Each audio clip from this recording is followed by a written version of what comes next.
मैं दूसरे ऐसे वार्ड में लड़ा इलेक्शन जो पूरा बीजेपी का गढ़ माना गया। पिछले 50 साल की अगर आप हिस्ट्री देखेंगे निकाल के तो वहाँ कभी भी कांग्रेस जीती नहीं। जी। लेकिन मैं उस गढ़ में जाके उस लोगों ने मेरा साथ दिया, मुझे प्यार दिया। जब हमने देखा कोई एड नहीं है, कुछ नहीं मिला, तो हम स्वयं खुद हम पानी के अंदर उतरे। मैं इतने पानी में गया तो हमने एक रेस्क्यू किया। मैंने छोटे बच्चे भी बचाए, उतारा उनको, मतलब जो कमाल से कुछ बन पाया हमने करा। गब्बर सिंह कहलाने वाले मंत्री जो कहलाए गए हैं, उन्हीं के राज में और उन्हीं के कॉन्स्टिट्यूंसी में ये हाल हमने देखा कि 4 दिन 5 दिन किसी सरकार ने, किसी गवर्नमेंट ने नहीं पूछा। हाँ, विकास हुआ, कुछ चंद लोगों का विकास हो सकता है, लेकिन सही मायने में ग्राउंड में कोई ऐसा विकास नहीं देखने को मिला। तो आपको लग रहा है कि आपकी अपनी साथी चित्रा जी भी आपके लिए? हरियाणा विधानसभा इलेक्शन को लेकर तमाम पार्टियों की ओर से चुनावी प्रचार किया जा रहा है, लोगों के बीच में जाया जा रहा है, लोगों को कई गारंटियां, कई वायदे किए जा रहे हैं। वहीं अगर बात करें अंबाला कैंट की, तो काफी हॉट सीट है अंबाला कैंट की मानी जाती है, क्योंकि काफी बड़ी ये सीट है। और अगर बात करें अनिल विज की, जो मौजूदा विधायक भी हैं, तो उन्होंने हैट्रिक जो है वो अपनी ऑलरेडी कंप्लीट कर ली है और इस बार फिर से वो कंटेस्ट कर रहे हैं, परंतु उनको टक्कर देने के लिए इस बार कांग्रेस की ओर से चुनावी मैदान में परविंदर सिंह परी हैं, जो कि आज हमारे साथ हैं, बातचीत करेंगे। सर, बहुत बहुत स्वागत है पहले। थैंक यू, धन्यवाद आपका बहुत बहुत।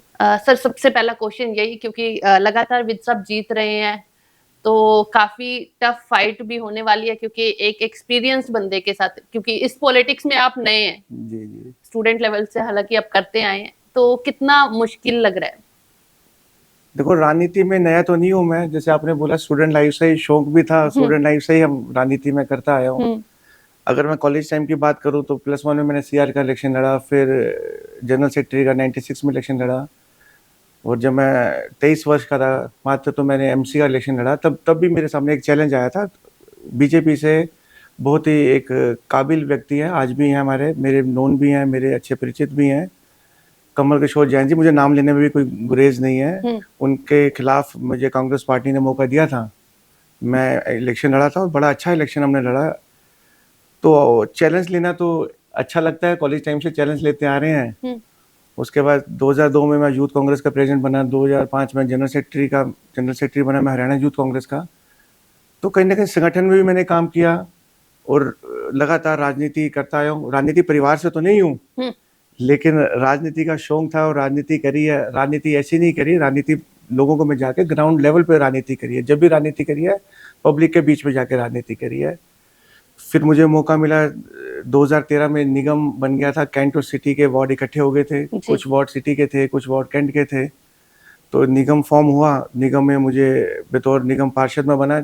वो बताना चाहूँगा आपके चैनल के माध्यम से, जहाँ मेरा रेजिडेंट है, जहाँ मेरी पैदाइश है, जहाँ मैं रहा, जहाँ मेरा बचपन भी था, उस वार्ड से ना लड़ते हुए मैं दूसरे वार्ड में जाके लड़ा इलेक्शन, क्योंकि मेरा उस वार्ड था वो रिजर्व हो गया था, तो मैं वहाँ नहीं लड़ पाया। मैं दूसरे ऐसे वार्ड में लड़ा इलेक्शन जो पूरा बीजेपी का गढ़ माना गया। पिछले 50 साल की अगर आप हिस्ट्री देखेंगे निकाल के तो वहाँ कभी भी कांग्रेस जीती नहीं जी। लेकिन मैं उस गढ़ में जाके, उस लोगों ने मेरा साथ दिया, मुझे प्यार दिया, और मैंने गढ़ में जाके ही बीजेपी के कैंडिडेट को मैंने हराया इलेक्शन, और मैं वहाँ 2013 में निगम पार्षद, बतौर निगम पार्षद बन के निकला। तो बड़ा अच्छा जीवन निकला और बड़ा अच्छा काम भी करा। उसी के साथ साथ 2013 की बात है, 2014 में सरकार चेंज हो गई, बीजेपी सरकार आ गई। अब कहीं ना कहीं बीजेपी सरकार आई तो मेरे पे प्रेशर बनता रहा, मेरे काम भी रोके गए कि ये काम नहीं करना, वो नहीं काम करना।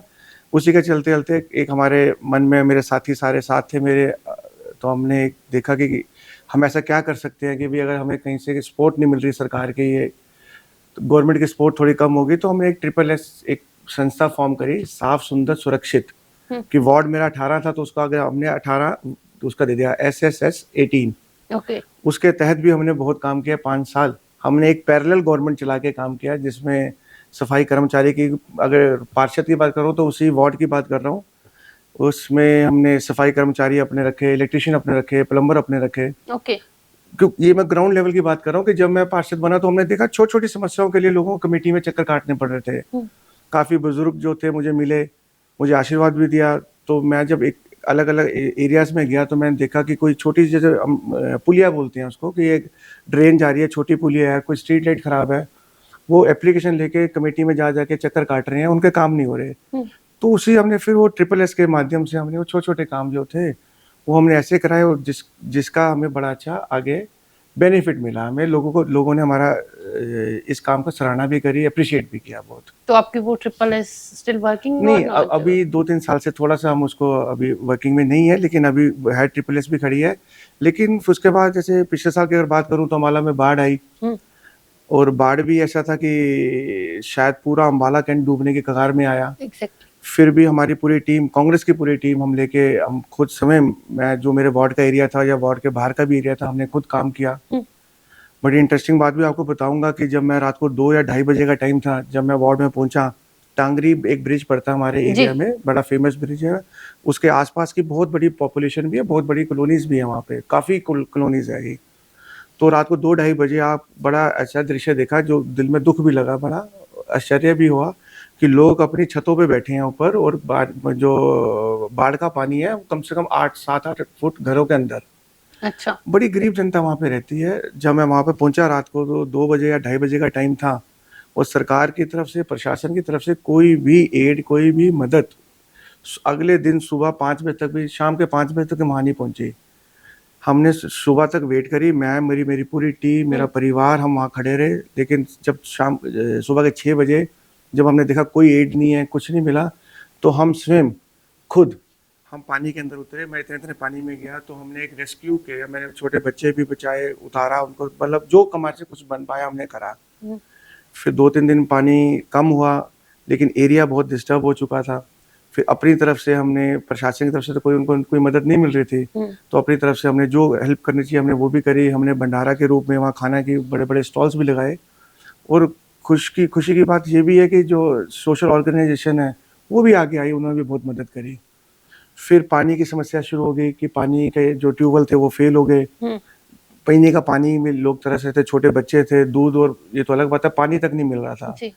तो फिर हमने पानी के टैंकर की सुविधा वहाँ उपलब्ध कराई कि चलो पानी के टैंकर भेजते हैं। जब पानी के टैंकर भेजने शुरू करे, तो वहाँ आस्ते आस्ते करते पूरे अम्बाला में एक बड़ा, एक मतलब क्या कह सकते हैं उसको, लोग समझने लगे कि भाई पानी के टैंकर को बने, तो बोला परी के टैंकर है, परी के टैंकर है, परी टैंकर भेज रहा है। वो 2-4 घंटे में ऐसा हो गया कि मेरे पास फोन आने शुरू हो गए कि आप पानी वाले बोल रहे हो, आप पानी वाले बोल रहे हो। अच्छा। तो वो भी चीज हमने देखी कि जो सरकार को करना चाहिए। सरकार का मतलब मैं बोलता हूँ यहाँ से दबंग मंत्री, गब्बर सिंह कहलाने वाले मंत्री जो कहलाए गए हैं, उन्हीं के राज में और उन्हीं के कॉन्स्टिट्यूंसी में ये हाल हमने देखा कि 4 दिन 5 दिन किसी सरकार ने, किसी गवर्नमेंट ने नहीं पूछा।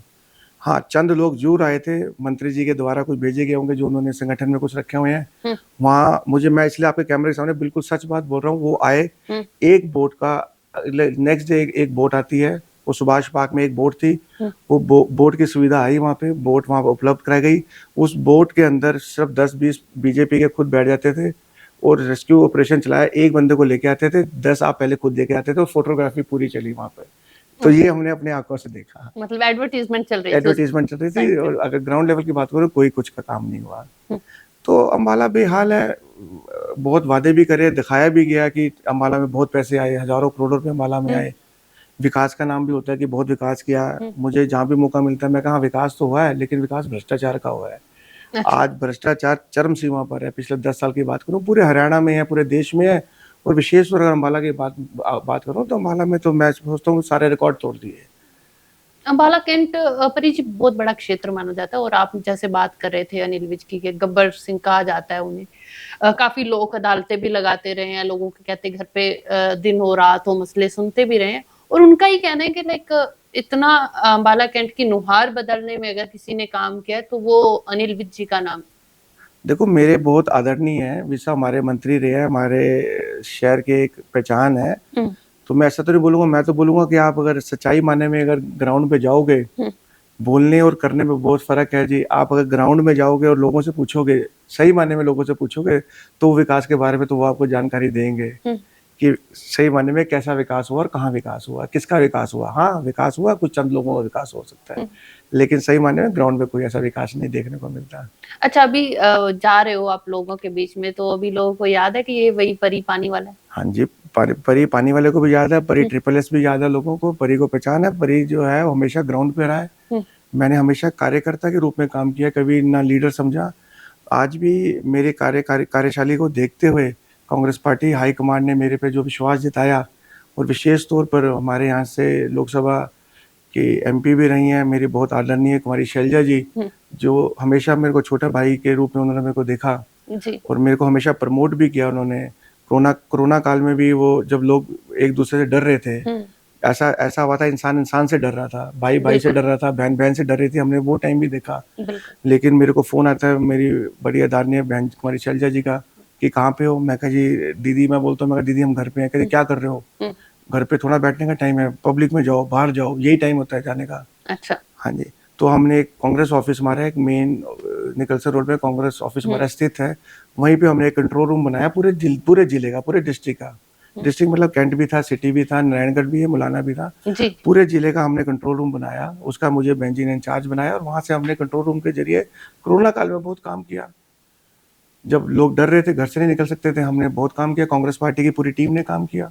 मतलब आप रोड से जुड़े हुए हो, यहीं पैदा हुए, यहीं पढ़ाई की, यहीं काम किया सब? हाँ, मेरी पैदाइश भी यहीं की है, मेरा बर्थ भी अम्बाला कैंट से है, मेरी ग्रेजुएशन भी यहीं से है, मेरा स्कूलिंग भी यहीं से है, और मुझे स्पोर्ट्स में भी रुचि थी। मैं स्पोर्ट्स पर्सन भी रहा, स्कूल में था तो बेस्ट एथलीट रहा।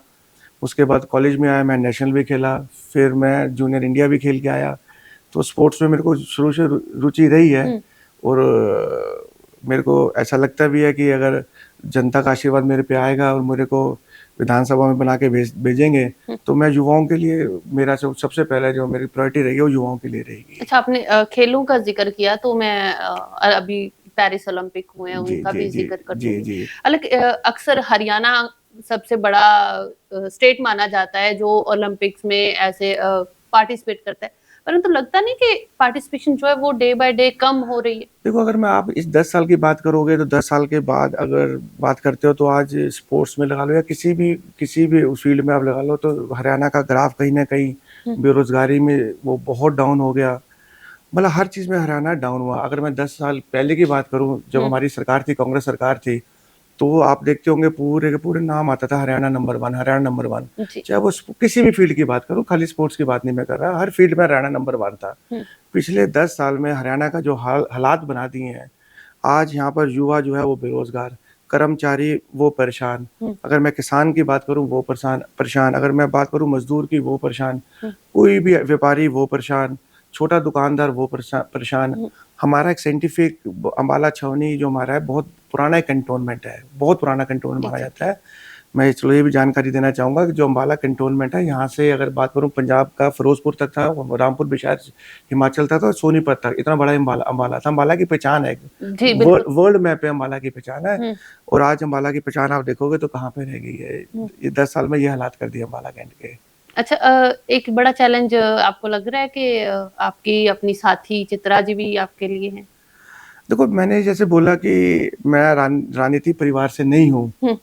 अब कोई राजनीति परिवार से आता है तो कहीं ना कहीं उनको एक बैकग्राउंड में कुछ ना कुछ सपोर्ट मिलती है, एडवांटेज होती है, एडवांटेज मिली है उनको। लेकिन मैं राजनीति परिवार से, मुझे पूरा भरोसा है कि कांग्रेस पार्टी ने जो मेरे पे विश्वास रखा है, पूरी की पूरी कांग्रेस जो पार्टी है वो पुरिंदर सिंह परी के साथ है, पहले भी थी, आज भी है, और मुझे पूरा विश्वास है आगे रहेगी। आगे भी कांग्रेस पार्टी का विश्वास, पूरे सीनियर लीडर्स हैं, उनका भी सपोर्ट मेरे साथ है, उनका विश्वास मेरे साथ है, हाईकमान का विश्वास मेरे साथ है।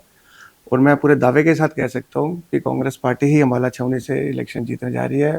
पुरिंदर सिंह परी को लोगों ने विश्वास पहले भी रखा है और आगे भी रखेंगे। नहीं लगता है कि अगर चित्रा जी नहीं अलग से लड़ती तो उसका फायदा होता आपको? देखो, ये राजनीति के मायने हैं। हम कई बार सोचते कुछ है, होता कुछ है जी। तो मुझे तो ऐसा लगता है कि अगर ट्रायंगुलर फाइट होती है तो उसमें कहीं ना कहीं कांग्रेस को बेनिफिट मिलेगा, कांग्रेस को बेनिफिट बहुत बेनिफिट मिलेगा। अच्छा, कैसा वोट बैंक है अम्बाला कैंट की अगर हम बात करें, क्योंकि पंजाबी भी यहाँ पे है, हर एक जाति के यहाँ पे लोग पाए जाते हैं, और कैसा आपको प्यार किस सोर्स से ज्यादा मिल रहा है? नहीं, मेरा देखो, मैंने कभी अपनी बात भी करूं, अगर मैं पार्टी की बात भी करूं, कांग्रेस पार्टी ने कभी जातिवाद के ऊपर राजनीति नहीं करी। और अगर विशेष तौर पर मेरी बात करोगे तो मैंने भी कभी जीवन में राजनीति कभी जातिवाद पे नहीं करी। तो कांग्रेस पार्टी हमेशा 36 के 36 बरादरी को साथ लेके चली है, किसी भी वर्ग को साथ लेके चली है। मेरे साथ कोई भी व्यक्ति जुड़ता है नया जुड़ा है या पुराना जुड़ा है, मैंने आज तक कभी नहीं पूछा उससे कि आप कौन सी जाति से आते हो, आप कौन से परिवार से आते हो, बहुत आपकी अच्छा। जाति क्या है। हम्म। मेरे लिए जाति कोई नहीं रखती मायने, मेरे लिए मेरा भाईचारा सबसे पहले, मेरा भाईचारा। हम्म। कांग्रेस पार्टी की टीम है, सारे के सारे वर्ग मिल के हम कांग्रेस पार्टी के लिए काम कर रहे हैं और कांग्रेस पार्टी की विचारधारा के लिए हम काम कर रहे हैं। अच्छा, आप किसानों का जिक्र कर रहे थे, परंतु 24 फसलों पे कहते हैं हरियाणा एक ऐसा सूबा है जो 24 फसलों पे एमएसपी दे रहा है, तो फिर तो किसानों के लिए अच्छा है। ये लॉलीपॉप दे रहा है, कुछ वैसे कागजों में कुछ नहीं दे रहा है। आप अगर देखोगे सही मायने में तो सिर्फ लॉलीपॉप देने में ये है। अब अभी आपने देखा होगा चंद रोज पहले, चंद महीना पहले कैसे सीएम का चेहरा रातों रात बदल देते हैं ये कि एंटी इनकम्बेंसी खत्म हो जाए, हम नया चेहरे के साथ इलेक्शन लड़े तो शायद लोग पलट जाएं, लोग बीजेपी की तरफ दोबारा विश्वास बना लें। ऐसे ही आपने देखो कि अपनी ही सरकार में, अपनी ही बीजेपी गवर्नमेंट ने अपने ही व्यक्ति को, जिसको बहुत मानते थे, उनको घर बैठा दिया, उनका मंत्रालय छीन लिया। आप देख सकते हो काम कोई करता है, आगे किसी को ले आते हैं। ये तो मैं नहीं समझ पाया इनकी कैसी विचारधारा है बीजेपी की, क्या क्या सोच लेके चलते हैं। हम तो अपनी पार्टी की बात कर सकते हैं, कांग्रेस पार्टी ने हमेशा किसानों के हित की बात करी है। कहीं ना कहीं अगर मैं पीछे बैकग्राउंड उठाऊं तो हमारे पूर्वज अगर मेरे रहे तो वो भी कहीं ना कहीं किसानी से जुड़े हुए हैं। चाहे हम आस्ता आस्ता शहर में आ गए, कहीं ना कहीं जुड़े हैं। अब जॉइंट पंजाब की बात करूं, हम पाकिस्तान से हैं। मेरे पूर्व मेरे ग्रैंडफादर पाकिस्तान से थे, हम पार्टीशन के बाद यहाँ पे आए। मेरे पिताजी हैं, ही इज 86 नाउ, वो भी मतलब लोगों के बीच में हमेशा रहे। मेरी मदर लोगों के बीच में हमेशा रही। तो परिवार कहीं ना कहीं सेवा में, सोशल वर्क में मेरा पूरा परिवार। मेरी वाइफ की अगर मैं बात करूं तो वो भी एक एनजीओ के रूप में एक संस्था चला रही हैं। हाँ जी, टुगेदर वी कैन करके। तो उनके साथ बहुत अच्छा अम्बाला के लोग जुड़े हुए हैं और वो भी बहुत सोशल कार्य करती हैं। तो हम तो ग्राउंड पे हमेशा, मतलब एक शौक है, ग्राउंड पे हमेशा रहे हैं और ग्राउंड लेवल पे ही काम किया है। अब मैं ये भी देखता हूँ जब इलेक्शन पास आते हैं तो लोग दिखा देते हैं जो आज का कल्चर चल रहा है, आज का जो एक ट्रेंड चल रहा है कि भी वो दिखाएंगे कि आप किसी घर में गए हो, जमीन में बैठे हो, खाना खा रहे हो। आप जनरली देखते होंगे। Exactly. मैं आपके चैनल के माध्यम से भी ऐसी अपने मन की बात जो है ना, दिल की बात बोलना चाहूंगा कि मैं तो बचपन जहाँ मेरा बीता, एक छोटा सा मोहल्ला या छोटा सा घर था। अब उस टाइम में अगर मैं बात करूँ तो हम एक गुल्ली डंडा, एक होता है, हम गुल्ली डंडा खेला करते थे, हम बंटे या कंचे खेला करते थे। हमें वो दिन याद है। आज का मोबाइल का जमाना आ गया तो हमें पता है कि दुख कैसा होता है। मैं आज भी पसंद करता हूँ, कहीं जाता हूँ कि अगर किसी घर में जाता हूँ, अब टांगरी के बांध के पास का एरिया, तो हफ्ते 10 दिन में मेरा खाना या मेरा लंच या मेरा ब्रेकफास्ट वहाँ होता ही होता है। अच्छा। मैं किसी के घर में भी चला जाता हूँ कि भाई भाभी, आंटी, चाची, ताई कि क्या बनाया, वो कहती है बेटा ये बनाइए है, उनके साथ बैठ के मैं खाना खाता हूँ। लेकिन हाँ, सोशल मीडिया पे मैंने कभी शो नहीं किया, जो आजकल दिखावे का जमाना चल रहा है, इतना करके इतना दिखाने यार, वो मेरी नेचर नहीं है ना, मेरी आदत है। अच्छा, वो दिखावा नहीं करना है, काम करना। दिखावा नहीं करना, ये तो अंदर से दिल से होती है आवाज। मैं जनरली देखता हूँ कि आज के टाइम में कोई 3 व्हीलर पे उठा चले पड़ेगा, कोई रिक्शा चलाने लग जाएगा, कोई घर में खाना खाने लग जाएगा, कोई किसान के साथ हल चलाने लग जाएगा। ये सब मैं दिखावा मानता हूँ। परी जी, सुना है आपने आजकल ये कहावत काफी चल रही है कि जो दिखता है वही बिकता है। ये होता भी है, लेकिन कहीं ना कहीं ये चीजें पीछे अब आती रहेंगी, जो लोग समझने लग गए कि अब पता लग जाता है कि आप ये जो खाना खा रहे हो सच में दिल से खा रहे हो कि दिखावे के लिए खाना खा रहे हो जी। सब कुछ दिख जाता है जी। हम जो पब्लिक के बीच में जाते हैं वो पब्लिक बताए, खुद ही बोलती है कि ये आए थे आज, वो यहाँ खाना खाने आया, तो हमने पूछा क्या रहा, कहते हैं भैया तो दिखावा करने आ जाते हैं, असली तो आप हो जो दुख में खड़े रहते हो। देखा तो दुख में जाता है ना जी। बिल्कुल, परखना है, वो कहते हैं ना, किसी को परखना है तो फिर वो दुख में देखा जाता है। खुशी में तो सारे शादी ब्याह तो बैंड बाजा लेके सारे सभी आ जाते हैं। सही बात है। अच्छा, ये भी कांग्रेस के ऊपर एक बड़ा सवाल खड़ा होता है कि कांग्रेस में आपस में ही काफी गुट हैं, चाहे फिर वो हुड्डा जी की बात कर लो, चाहे कुमारी शैलजा जी की, रणदीप सुरजेवाला की, क्या अलग अलग गुट बने हुए हैं उस चीज का। हालांकि इस बार जरूर कहा जा रहा है कि हाई कमान की ओर से ही डिसीजन आया और हर कोई उस डिसीजन को मान भी रहा है। लगता है कि अगर वो गुट नहीं हो तो कहीं ना कहीं कांग्रेस फिर से उसी मुकाम पर पहले की तरह आ सकती। देखो, मैं समझता हूँ गुट की बात तो नहीं मैं कह सकता, लेकिन कहीं ना कहीं जैसे अब मैं शैलजा जी की बात करूँ तो अम्बाला को रिप्रेजेंट किया उन्होंने, कैबिनेट मिनिस्टर भी रही, तो हमारा कहीं ना कहीं उनके साथ हमने काम किया तो हमारा झुकाव उनकी साइड हो गया। झुकाव के साथ वो भी कांग्रेस से हैं, अगर मैं हुड्डा साहब करता हूँ वो भी कांग्रेस से हैं। अगर मैं रणदीप जी की बात करता हूँ तो रणदीप जी ने मेरे को सन 2002 में मैं यूथ कांग्रेस का प्रेसिडेंट बना था, तब रणदीप जी ऑल इंडिया के प्रेसिडेंट थे। तो ये हर व्यक्ति चाहता है कि भाई जो काम करने वाला हम उसको आगे लेके आए। अब वो रिप्रेजेंट रोहतक से करते हैं तो वो रोहतक चाहता है कि रोहतक, उनको पता है, वो ज्यादा रोहतक के बारे में बता सकते हैं। एग्जैक्टली। अम्बाला में अगर बहन कुमारी शैलजा जी रही है तो अम्बाला के बेटर वो ज्यादा बता सकती हैं। इस बारी पार्टी ने उनको मौका दिया सिरसा, तो सिरसा से भी बहुत भारी बहुमत से जीती, तो सिरसा के बारे में वो बता सकती हैं। तो देखो, अपने व्यक्ति के लिए, अपनी पार्टी के लिए तो सारे एक ईमानदारी से सबने काम किया। शैलजा जी भी कर रही हैं, हुड्डा जी भी कर रहे हैं, रणदीप जी भी कर रहे हैं। लेकिन कहीं ना कहीं अब मेरे बारे में ज्यादा शैलजा जी बता सकते थे कि अम्बाला कैंट में कैसे किस व्यक्ति ने ज्यादा काम किया, तो वही उन्होंने करा। उनको देखा कि ये तो ग्राउंड लेवल का लड़का है, ये तो हमेशा दुख सुख में खड़ा रहता है। कांग्रेस पार्टी की अगर बात करें, अब पीछे राहुल गांधी जी की जो यात्रा निकली कश्मीर से कन्याकुमारी, मुझे वो दिन आपसे बात करते करते दिन याद आ गए। जैसे आपने बात बोली, अगर मैं और मेरे साथी, मैं 4 दिन सोया नहीं, 4 दिन मैं जागता रहा। इतना हमारे सर पे बोझ था, या हमें यात्रा को कामयाब करना था। वो यात्रा अम्बाला छावनी से निकलती हुई निकली यहाँ से, और मैं पैरासीटामोल खा खा के मैंने 4 दिन निकाले, और हमने कामयाब बनाई वो यात्रा। राहुल गांधी जी को देख के हमें लगा, शैलजा जी को देख के लगा कि वो यात्रा पूरे हरियाणा को पैदल चली, तो कहीं ना कहीं हमारा मनोबल बढ़ा उससे, हमारे को हम भी मोटिवेट हुए यात्रा को देख के, तो हमने काम बहुत किया उस यात्रा में भी। तो ये चीजें साथ साथ चलती रही हमारे साथ, तो इसीलिए सारी बातें देख के बहन जी ने सारी बात हाईकमांड में रखी, और हाईकमांड ने देखा कि ये तो ग्राउंड लेवल का लड़का है, तो हमेशा जमीन से जुड़ा लड़का है, हमेशा पब्लिक के बीच में रहता है, गरीबों के साथ रहा। तो उन्होंने फिर मेरे पे विश्वास रख के जो आज टिकट मेरे को दिया, तो मैं हाईकमांड का बहुत शुक्रगुजार हूँ। अच्छा, उम्मीद थी टिकट की के हाँ मिलेगी, क्योंकि दौड़ में बहुत लोग थे। उम्मीद पे ही दुनिया कायम है जी। उम्मीद तो 2019 में भी थी, और जब हम यूथ का प्रेसिडेंट बने तब भी उम्मीद, हमने तो उस टाइम उम्मीद जगा ली थी कि भी लगता था कि भी टिकट तो हम अब भी लेके आ सकते हैं। लेकिन फिर हमने ये भी देखा कि जो हमारे से सीनियर है, कहीं ना कहीं मैंने कोऑर्डिनेशन रखी सीनियर्स के साथ, तो जब जोश में होश नहीं खोना चाहिए। तो देखा कि भी इनका मौका है, ये काफी समय से हमारे साथ पहले से काम कर रहे हैं, तो कभी ऐसा हमने, मन तो होता ही, हर शख्स का मन होता है कि काम करने का, और इस बारी पार्टी ने मौका दिया, और मैं पूरा विश्वास कह सकता हूँ कि हम अम्बाला विधानसभा जीतेंगे। अच्छा परी जी, बहुत सारे मुद्दे आपने गिनवाए हैं, अगर आप विधायक बनते हैं तो कौन से ऐसे पहले 3 मुद्दे होंगे जो आपको लगता है कि सबसे इम्पोर्टेंट है, जिनका सोल्यूशन अभी निकलना, टाइमली निकलना जरूरी है? वो पीछे मेरे को अभी हरियाणा प्रदेश कांग्रेस कमेटी ने एक मैनिफेस्टो कमेटी बनी, उसमें मेरे को मेंबर बनाया गया। उसमें उस कमेटी के जरिए हमने कुछ पॉइंट्स भी रखे हैं अपने।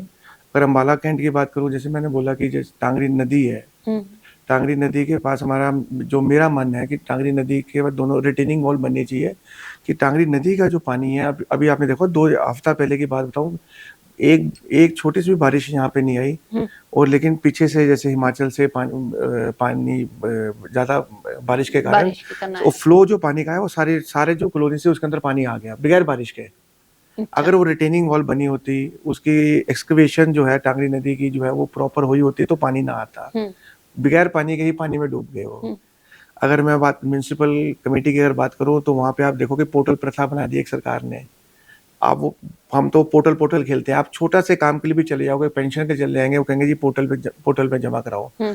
एक छोटे से छोटे काम के लिए बुजुर्गों को, बड़ों को, कोई भी व्यक्ति हो, उसको 10-10, 50-50, 100-100 चक्कर काटने पड़ रहे हैं। पर पोर्टल से तो आसानी होनी चाहिए, फिर 10-10 चक्कर काटने का क्या पोर्टल में आधे दिन तो पोर्टल चलते ही नहीं है। गरीब जनता को पता ही नहीं कैसे चलाना, किसका सीएससी सेंटर बना दिया, उनको मालूम ही नहीं कैसे है। आप जाओगे चक्कर काटते रहोगे।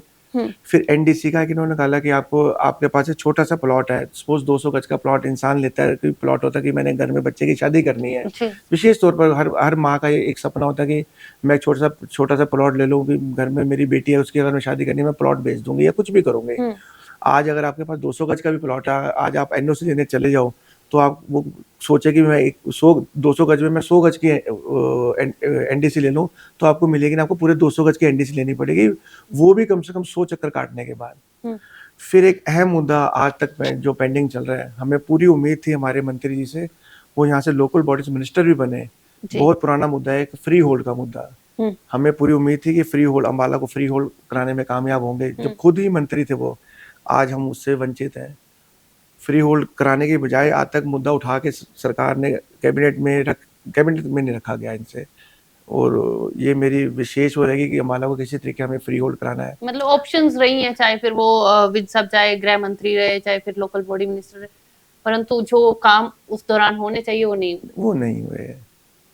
तो एक मुद्दे तो अगर मैं लगाऊं तो मुद्दे तो मैं 25-50 आपको गिना सकता हूँ।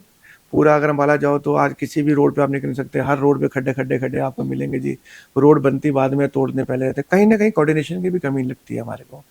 अगर आप म्यूनसिपल लिमिट की बात करेंगे, वो कहेंगे टेंडर हमारा नहीं है, फिर आप कहेंगे टेंडर पब्लिक हेल्थ विभाग का टेंडर हमारा नहीं है, फिर कहेंगे टेंडर हमारा नहीं है। आज तक पता ही नहीं लगता कि टेंडर है क्या है, किसका, उसका किसके पास है उसकी टाइम लिमिट क्या है। जी। ऐसे छोटे छोटे काम है, लोग जनता बहुत परेशान है। जनता बदलाव का मूड बना चुकी है, कांग्रेस के प्रति जनता ऐसे देख रही है। एक सिर्फ एकमात्र विकल्प जो है वो है कांग्रेस पार्टी। जनता ने मूड बना लिया है, बदलाव का मूड बन चुका है। मैं दावे के साथ कह सकता हूँ कि 70-75 सीटें, कम से कम 70-75 सीटें कांग्रेस की हरियाणा में आ रही है। हरियाणा में कांग्रेस की सरकार बनने जा रही है। ये जिस बदलाव का आप जिक्र कर रहे हो, इसी बदलाव का जिक्र आम आदमी पार्टी भी कर रही है। इस बार वो भी चुनाव मैदान में है और केजरीवाल जी भी कल जेल से आ गए। देखो कहीं ना कहीं अगर मैं बात करूं, जब पंजाब का थोड़ा सा माहौल में ऐसा लगा, आज पंजाब भी पूरा परेशान है, तो कहीं ना कहीं लोगों को लगा कि आम पार्टी कुछ कमाल कर देगी। लेकिन आज नहीं समझता मैं, आम पार्टी का कहीं ना कहीं कुछ भी कोई वजूद नहीं है आम पार्टी का। हरियाणा में वजूद नहीं है, तो जो आने वाले टाइम में तो दिल्ली में वजूद भी नहीं रहेगा। अच्छा, लोकल अगर पार्टीज की मैं बात करूं, चाहे वो जेजेपी हो या इनेलो, कैसे देखते हैं उनका भविष्य? देखो अगर जेजेपी की आपने देखो, अगर डबल इंजन की अगर सरकारों की बात करें, ये तो एक तो मैं तो ये समझता हूँ कि पूरी एक प्लानिंग के तहत ये सारा काम हुआ है। पूरा 4-4.5 साल दोनों ने, बीजेपी ने और जेजेपी ने हरियाणा सरकार को लूट खाया।